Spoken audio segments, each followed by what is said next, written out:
if you're doing video, here's the thing you should do is you should start the video camera, and then you can do the video. That's how I work. Video camera on is always good. So, Chris, thanks for coming back in the studio and being part of the show. I love this C.V.O.R. thing. I think we are going to grow this into all kinds of stuff.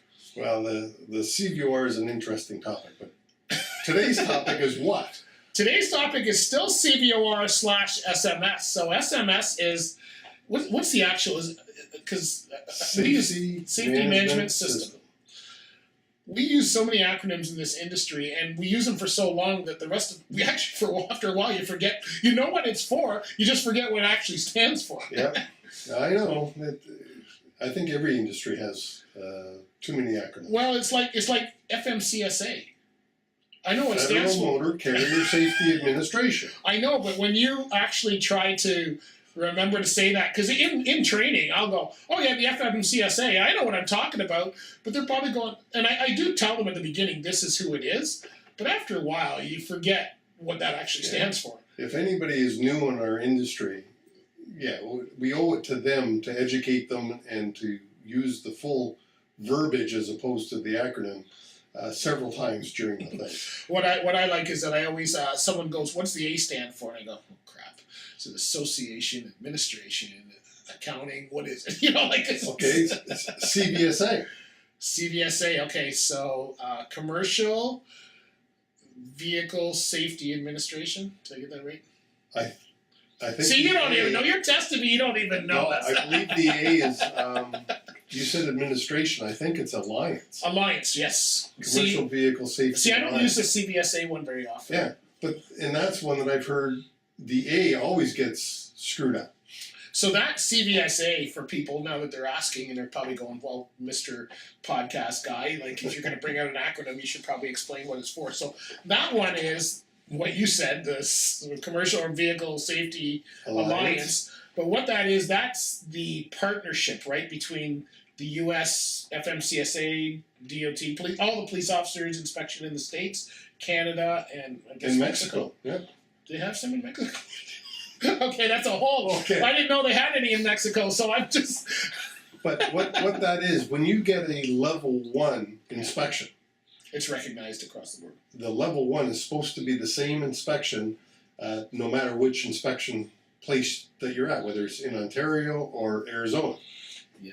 A level 1 is supposed to be the same. They are using the CVSA out of service criteria right across North America in the 3 countries. You know what? That's a good intro. We didn't plan on that intro, but that's a good intro to this episode, because what we're doing is we've been talking C.V.O.R., which is inspections, hours of service, all the non-driving violations. But and it's only an Ontario thing. That's right, but the States has the same thing. It is in the U.S., right? And did you run U.S. when you were driving? No. No? Okay, so we caught you right there. I did. I spent 10 years running down there, but you train on that and stuff, so that's not it. But they've come out with the basics, which basically came out in 2010, and that was CSA. Another acronym for people who... It's still CSA, and I forget what... Yeah, but what's CSA stand for? That's... Holy jeez, folks! You know what? You're gonna make me look it up on my. Yeah. That's even worse now. I got to look this up here because. And some people use CSA. Nobody uses it much anymore. For the same place that we're talking about, and what Bruce talked about there are basics in Ontario. The C.V.O.R.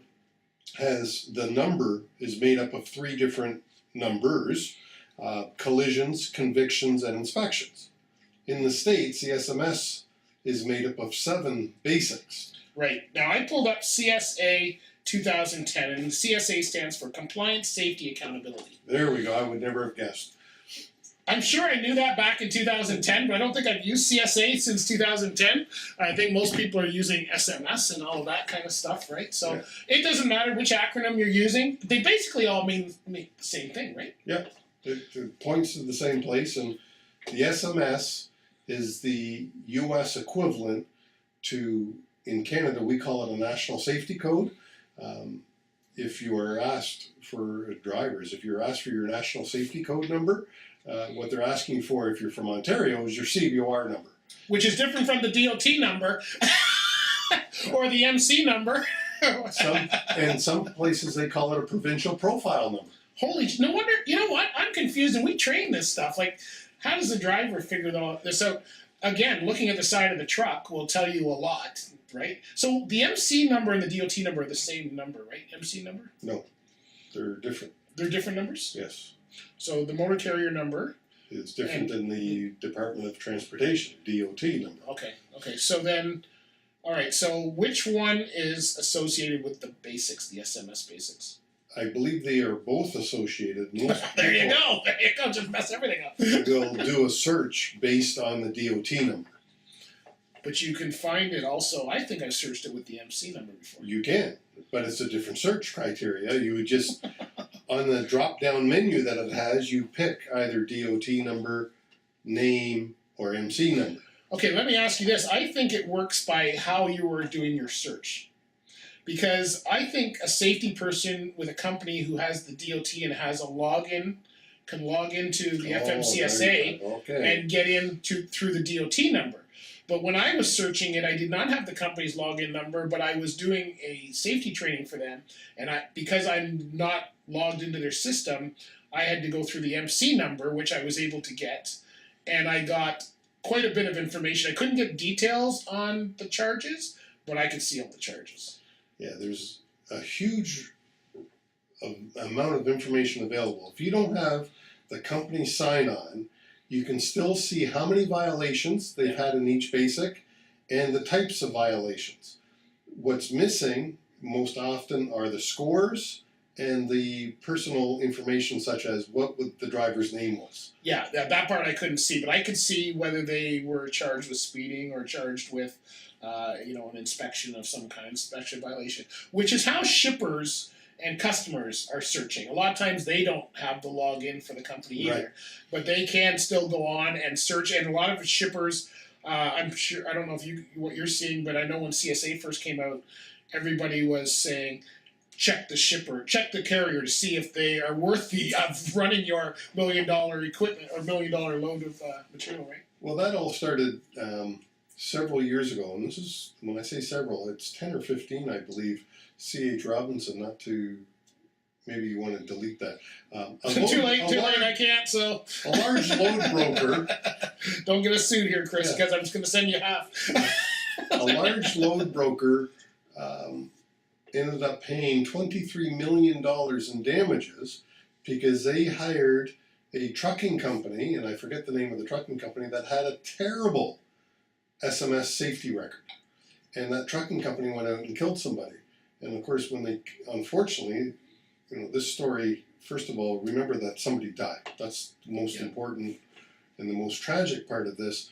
But that large load broker, as a result of this death, when the trucking company went out of business, and the trucking insurance company in the States, the limit, I believe in this one, was like $500,000 or something. And of course, the settlement was substantially more. So the load brokerage, they ended up paying $23 million. Wow.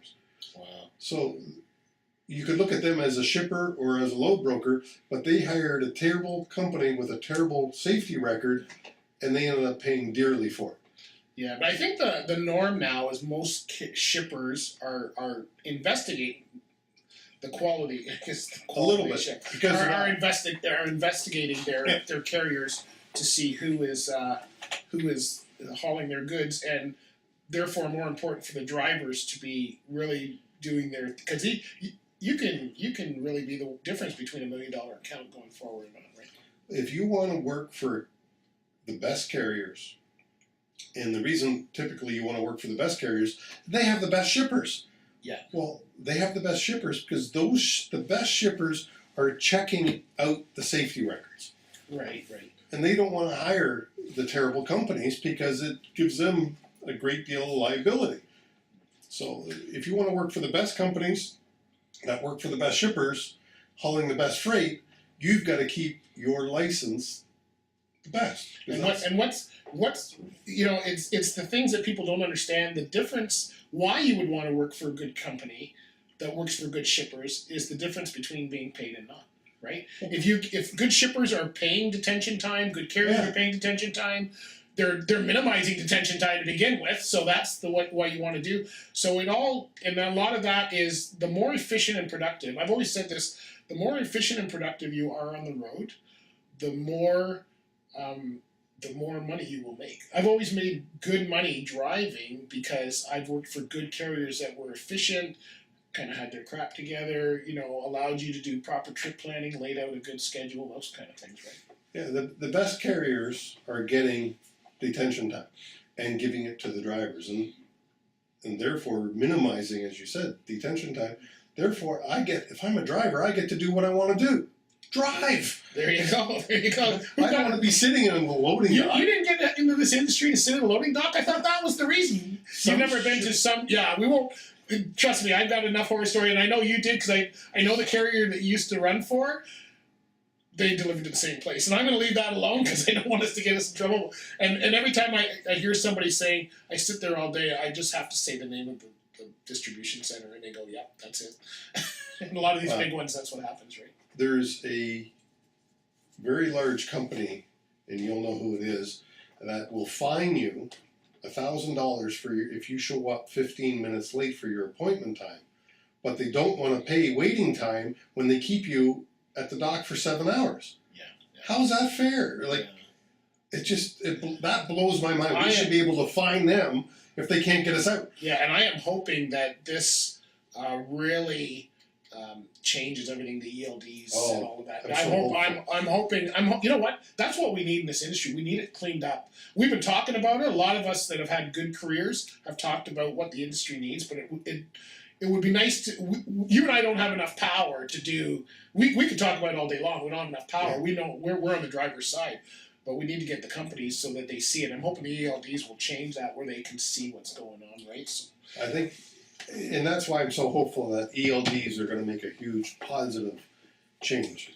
And here we are taping this now, and the ELDs are going to cause havoc for months as we get used to it. But I think maybe it's 2 years down the road that we're going to go, wow, that was the best thing we've done in a long time. I think we're going to get there, and I think once everybody's on across the whole of North America, and not just right now, there's a lot of companies that are not going to be on that because they run Canada only. And I think once everybody gets on that, I think we'll go far. So how does the C.V.O.R. if a U.S. carrier comes up, they don't have a C.V.O.R. They have running authorities, right? They have a C.V.O.R. They better have. If they're in the U.S., would they have one? If they're an American company coming into Ontario, they must have a C.V.O.R. Okay, so Do they know that? Okay, so that would be part of their authority process, right? Right. So when they get an authority to run into Ontario, that C.V.O.R. obviously is part of the process.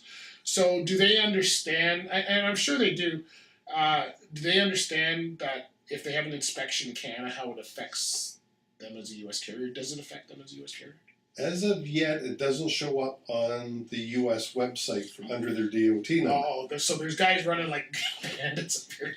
And I say as of yet, because if you go on to the sister website of SMS, the SAFER, you can see that there's a category there that says, I forget the title of it, but the stuff that happens in Canada, basically. Yeah. And it's always blank. Right. And when this happened 7-8 years ago, I phoned up the OTA because I was working for an employer that was a member, and I said, what's this? And the OTA hadn't seen it yet. And they went, oh my God, it's happened. And apparently they have an agreement between the US DOT and several of the provinces to exchange this information. Yeah.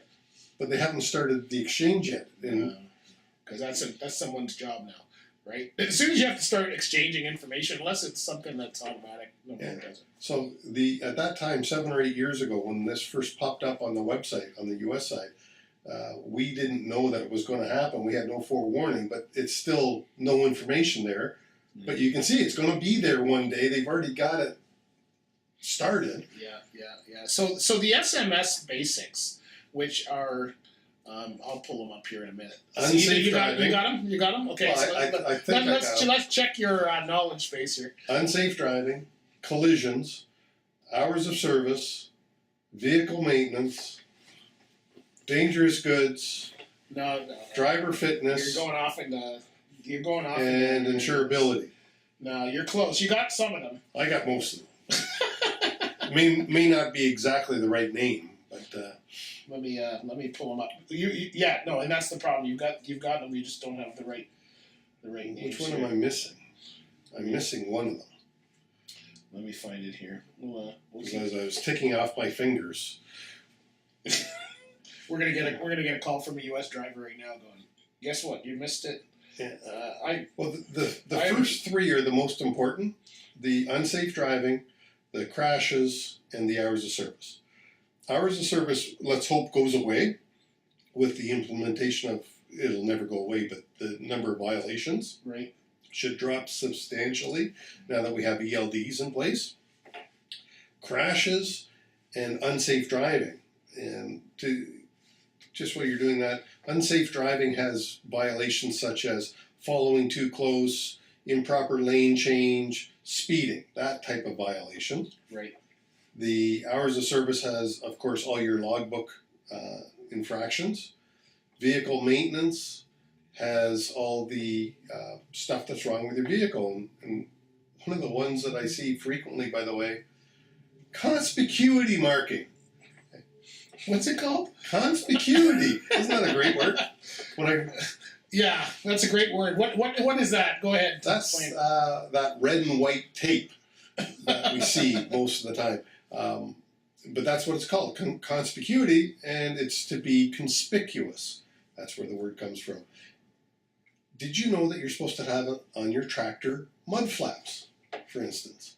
And I've seen lots of tickets for not having it on the tractor, on the rear of the tractor. It doesn't necessarily have to be on the mud flaps, but it does have to be on the rear of the tractor. What? Okay. The marking. Okay. Yeah, the tape. the red and white tape. Yeah. Okay. We lose a mud flap and we forget to replace the tape, and then we get a ticket.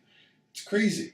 Okay, I'm on the FMC, and it's so easy to find. I'm on the FMCSA website here. There you go. Find the actual. Can you just punch in a DOT number? No, I'm not going to do that on video because I don't want to. I just want to get the actual. Okay, so here it is. I was going to say Google. All right, so here's the basics. Okay, here we go. So driver fitness. All right, so that's our licensing, that kind of stuff. Right? License, your medical card. Okay, controlled substances and alcohol. Yeah, basic. That's the one I missed. Okay, so that's the one where it's, are you drunk, impaired? Well, are you in are you doing your post-accident collision drug testing, drug and alcohol testing?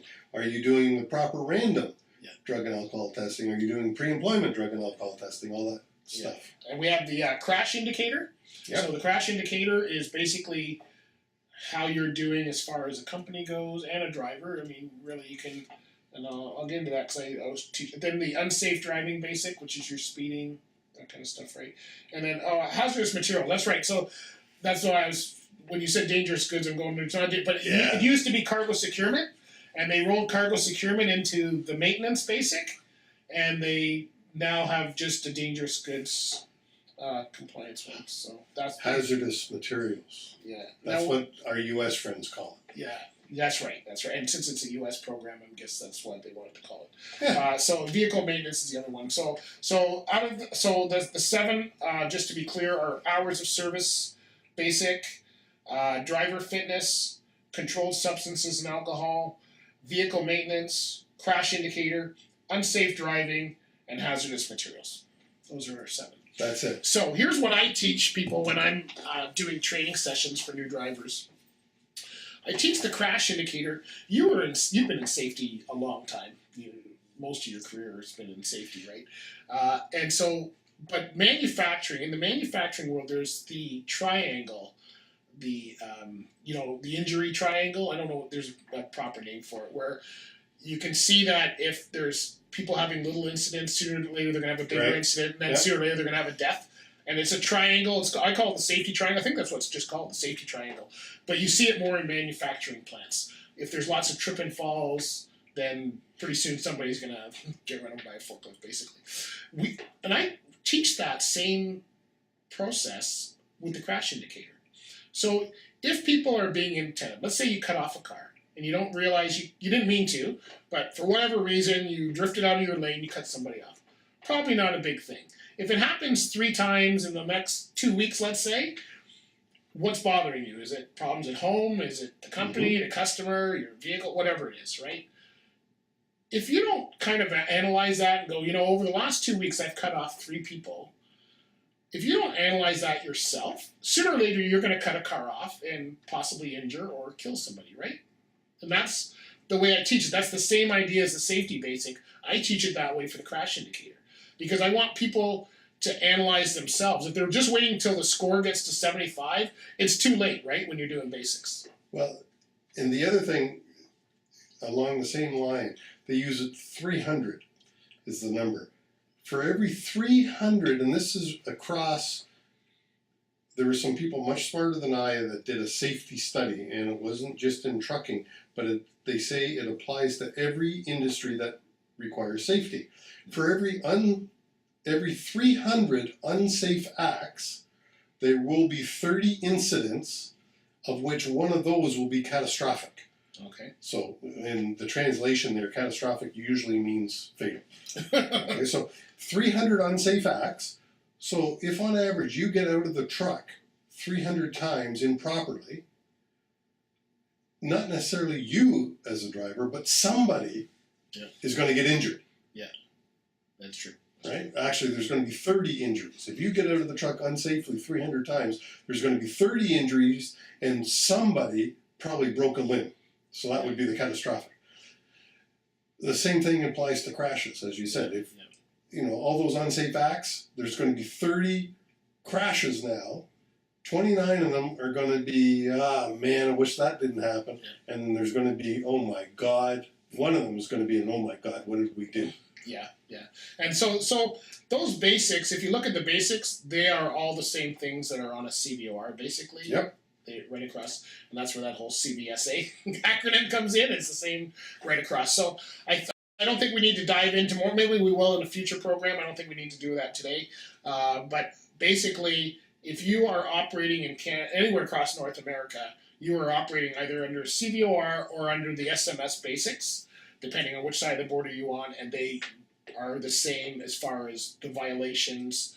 They're looking for the same things. Yeah, and as we mentioned in a previous episode, everything that happens now in the States in a truck is going to show up on your PSP report, and if you need to switch employers, then they're going to have access to that through that PSP report, which is Pre-Employment Screening Program. Okay, and that's an important. I just wanted to explain that acronym. Okay, we're gonna have to do a whole show on acronyms. That's what we're gonna do. That'll be a comedian show or a comedy. Yeah. Anyway, Chris, thanks again for being in the studio. Appreciate that. Thanks for updating us on C.V.O.Rs.